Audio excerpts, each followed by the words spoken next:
Jemaah Haji Embarkasi Palembang telah mulai masuk asrama haji Kota Palembang. Selama di asrama, jemaah ini dienjuk pembekalan sebelum berangkat ke Tanah Suci besok pagi.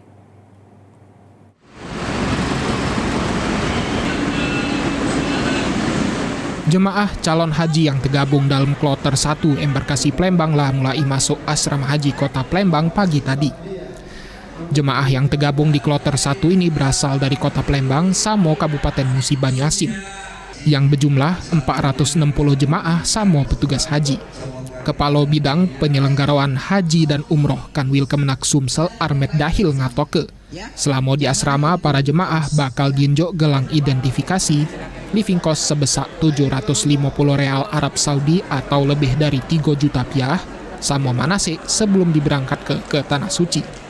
Terkait proses hari ini akan dilakukan proses penerimaan, pembagian gelang, kemudian living cost, kemudian penyerahan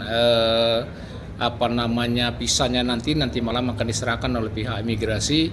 Kemudian nanti jemaah setelah prosesi penerimaan akan melakukan manasik terakhir. Living cost tahun ini diserahkan dalam bentuk real sebesar 750 real. Masing-masing jemaah mendapatkan living cost sebesar 750 real.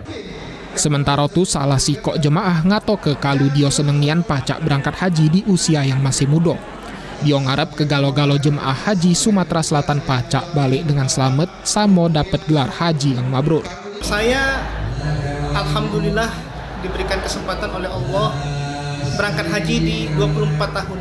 Ini suatu anugerah yang luar biasa. Tentunya saya berharap jamaah haji dari Indonesia, khususnya dari Sumsel tahun ini, bisa melaksanakan ibadah haji dengan lancar dan pada saat pulang nanti menggapai predikat haji dan hajjah yang mabrurah dan dalam keadaan selamat tanpa kurang satu apapun.